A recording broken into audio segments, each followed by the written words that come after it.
Guys, we are at the Georgetown Loop Railroad this morning. We'll be playing with some steam locomotives today, hopefully, and getting a little tour of the shop here. Just getting here, it's about 7 a.m. And got the 111 right here. Looks like they're getting both of these locomotives fired up this morning. And the number 40 over here next to it. I actually see a little steam coming off the whistle up there on this one.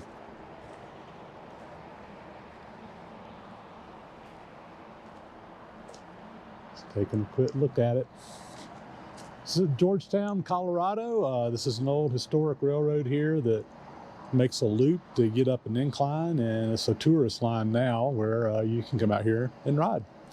We'll bring you guys back here a little bit more here in a little bit. And we're off. Pulling out of the shops here, Silver Plain, Colorado. Jim is our engineer up here today. And I think we're going to be coming up here and taking on water first thing if I understand right.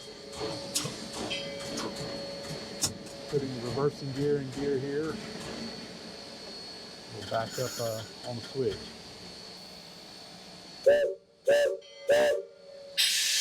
Repeat, please reverse.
So we're at the Silver Plume Depot, and where they have their maintenance shed and everything. This is on the uphill side of the track, so we're actually going to be backing downhill. They'll pick up the cars and stuff, and pick up the first passengers up at the Devil's Gate Depot, which is right outside of Georgetown. So we're going to be basically just backing all the way down there. And this railroad basically just goes back and forth. They can't turn the engines here, so they will back going down and pull coming up. So anyway, we're going to be making, I think, about a 4-mile trip, a little over 4 miles, down to Devil's Gate, down the Georgetown Loop Railroad.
up on the trestle. This is where we loop over. I believe the track goes beneath it down below, maybe. Yeah, you can see the track down there. So we're going to be making a big loop and coming out down there, but we're going across the trestle now.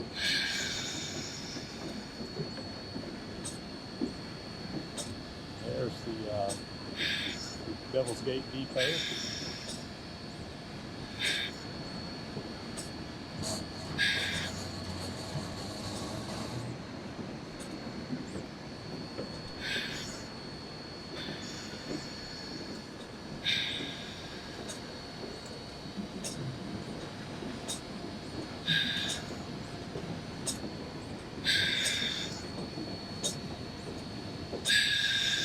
Cars down there we'll be picking up.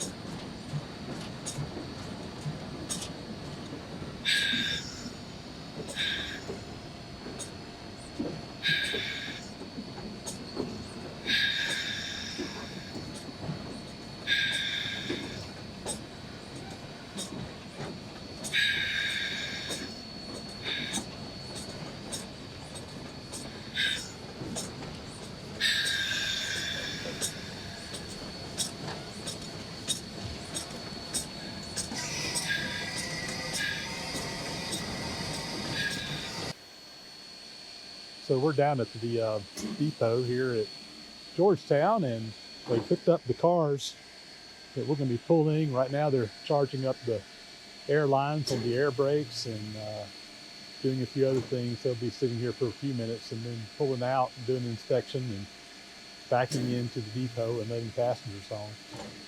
So anyway, I thought we'd just do a quick walk around here. Let's take another look at the locomotive from the outside. And you can see the cars back here behind that the passengers are getting on and riding. Mostly open cars. And they got a few of them that have maybe a little bit enclosed, but just kind of a nice open air ride.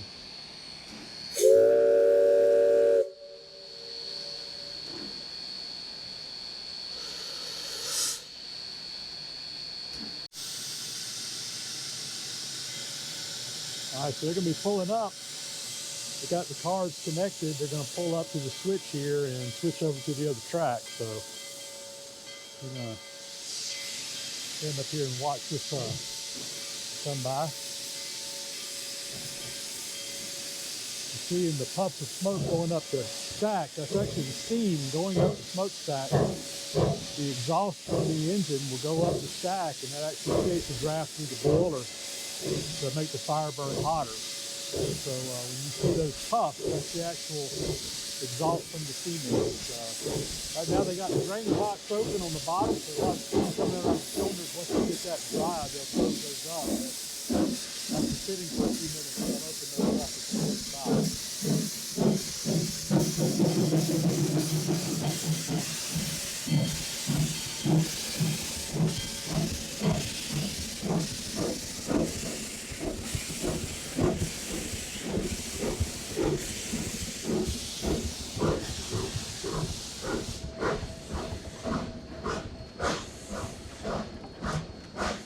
Brakeman or conductor's down there. He's doing an inspection of the cars as they drive past. Just doing a visual inspection of everything, make sure everything looks in order.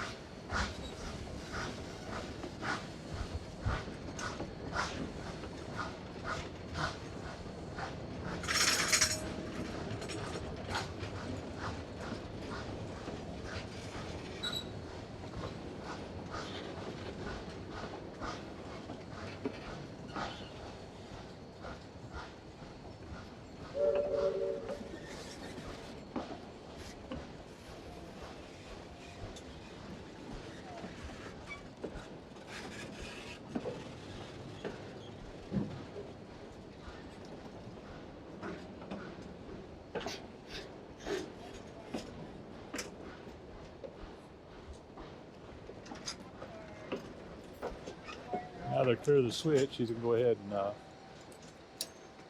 switch this over to the other track.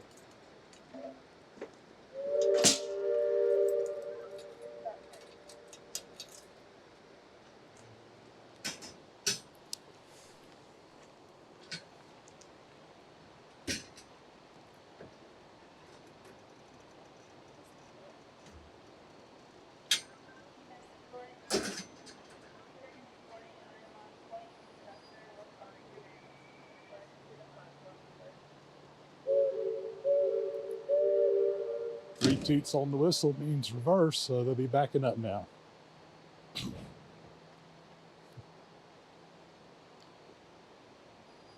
And release the brakes and just coast right back in.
So 40 has a couple of unique stories that are just attached to this engine specifically.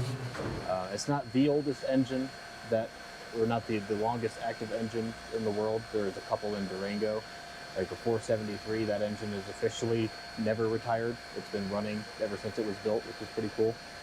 40 has been running for most of its life. It never really had a time of retirement other than briefly sitting in that scrapping line that I had mentioned, as well as a couple of repair periods. We had one recently where we did a full ground-up restoration that finished in 2019. But this is the original 102-year-old boiler, riveted boiler, which they don't make anymore and they're not allowed to make anymore. You can maintain riveted boilers, but you can't build them brand new. That's kind of a lost art. But so 40's been officially operating for around 90 out of its 103-year lifetime, so it doesn't really know what retirement is, which is nice. It's a good working engine. When I talked about it being in Guatemala and being shipped back up to the United States, there's a pretty cool story attached to that, and it does involve 111, which we had spoke of earlier alongside 40. Back in the day, when they were being shipped up from Guatemala, it's all narrow gauge down there in Central America, so it could just be towed by rail using a diesel engine. And that was the plan. It was a diesel engine with a couple of mixed freight cars, and then engine 40 and 111 being towed from Guatemala up to north to Mexico City, were then the gauge changes, and then they were then going to be loaded onto a larger train, taken to Texas, and from Texas loaded on trucks and then taken to wherever they were supposed to go. So 111 at that time was purchased by a railroad called the Sunrise and Southern, and the gentleman that had owned that railroad intended on fully restoring the 111, similar to what we did with 40, but he never got enough money to do so. He spent all this money buying the engine rather than restoring it. So 111 sat out in the elements for around 50 or so years, and 40 went right back to work as soon as she arrived. But the cool story is that when they were being towed through the jungles of Central America, the diesel engine that was towing the both of them and some freight ended up breaking down in the middle of the jungle and couldn't be repaired. There was some sort of critical failure where it could not be fixed easily, and they were stranded in the jungle. And at this time, these engines hadn't been running in years. 40 at least hadn't ran in about 5 or 6 years at that point. But what they decided to do, because they had no other option, was to fuel, oil, and grease engine 40. And that engine was in good enough shape, although it hadn't been running in that long, that it had hauled itself, 111, up in Silver Plume, mixed freight and a dead diesel to Mexico City under her own steam. And once she then arrived there, was loaded on the flat cars, taken to Texas, loaded on a truck, and then taken to Central City, is when it had first arrived by truck. I have some photographs I can send you of it on the truck. And then after that, it came here to the Loop during the grand opening, which was around 1973, was when the rebuilding of the railroad had started. And 40 has been here for several years at that point, and then visited other railroads, like the Colorado Railroad Museum in Golden. There's some old videos and photos of it there I can try to find for you. And then it also spent a brief time at Durango. I don't have any photos of that, but I know some people who might. And then a very, very brief time at White Pass in Yukon in Alaska. They needed a steam engine to run their trains up at the White Pass. They thought 40 was going to be a good fit, but 40 does not have a nice indoor cab. As you can see, it's nice and wide open and doesn't really insulate the Alaskan winters very well, so they didn't have her very long. We decided to return her, but there is some cool photographs of it up at the White Pass with an 11-car train. So that's a pretty cool story about 40. And then another one that also involves 111 is that once those two were separated when they got to Texas, 111 went to that owner, the Sunrise and Southern Railroad, ended up sitting out in the elements for 50 or so years as 40 was running up and down at the loop, hauling passenger trains since the 70s. And then it got to the point where the gentleman that owned 111 had auctioned off 111 in about 2002, I think it was. He had auctioned the engine off in 2002, and it was purchased by the State Historical Society of Colorado, History Colorado is what it's now known, which owns this railroad now.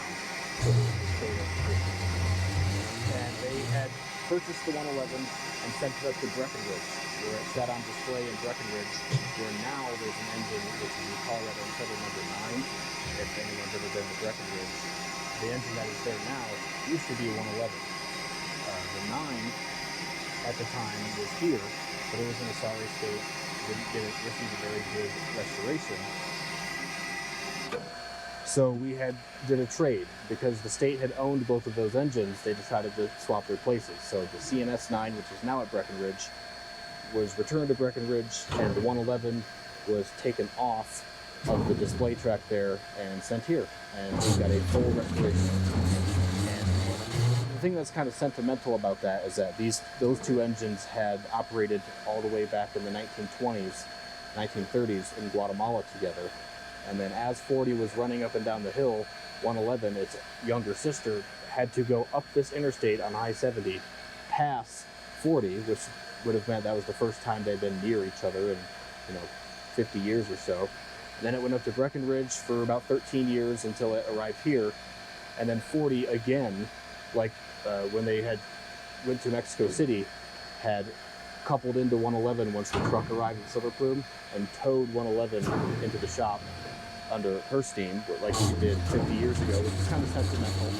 And then once the 111 received its full restoration, then it was 40's turn to get some work done. So 40 was sent down to Cheyenne, Wyoming to get some work done. And then by that point, 111 was running, and when 40 returned back to the loop, 111 was the one towed it off the truck, brought it back in. So I know that they're not sentient machines, but they did work in the same career in the same location. So it is kind of sentimental to have the two engines together because they are unofficially sisters. Built by the same factory, not in the same build order, build run, but 6 years after each other. So it's really unique that we have these engines. They're not unique to this railroad. The only 4 engines that are unique to this railroad are in Colorado. There's one in Idaho Springs, which is the 60, one in Central City, the 71, the 74 is at the Colorado Railroad Museum, and the 9 up in Breckenridge. Where is the ticket was done? Silver terminal there.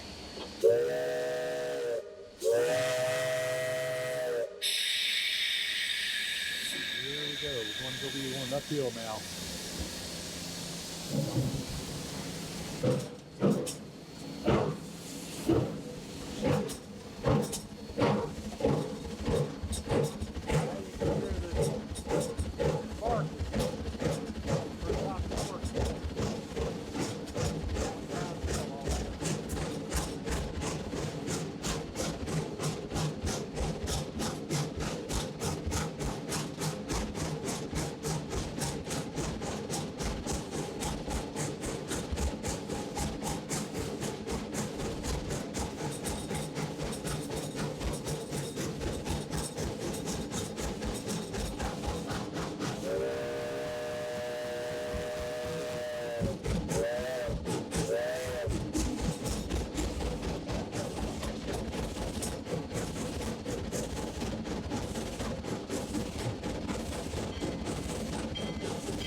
Got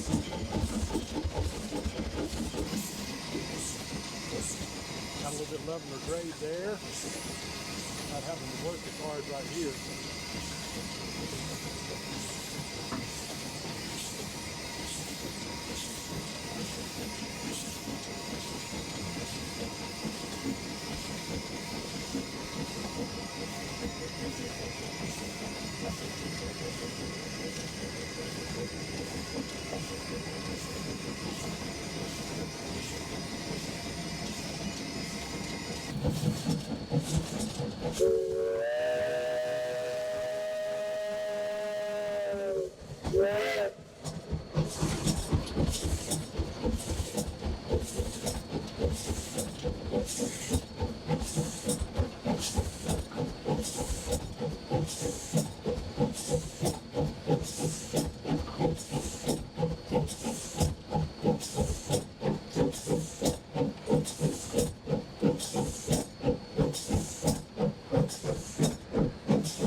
We got a little model here showing loop so you kind of see what's going on. So you got the track coming up. This is coming up from Georgetown, and there's the trestle that we went over. But it goes up. That's where the depot is right down here. But it makes this loop, and this whole purpose of this loop is to gain the elevation. We're picking up that elevation right there instead of having a really steep grade. We make the loop, and it goes around through here. And if you look, we're actually making another big loop in here. So if you look at, from that elevation here to here, instead of just going straight up there, that would have been a really steep grade. It loops back around and takes a more gradual grade. Still about a 4% grade. And then up here is the Silver Plume Depot and engine house where we're at now. So anyway, that just kind of shows the loop and the purpose of it and why it was important in this steep elevation that we have up here. The engine has moved around to the other end of the consist, and they're going to be backing down, going back down to Georgetown Devil Gorge.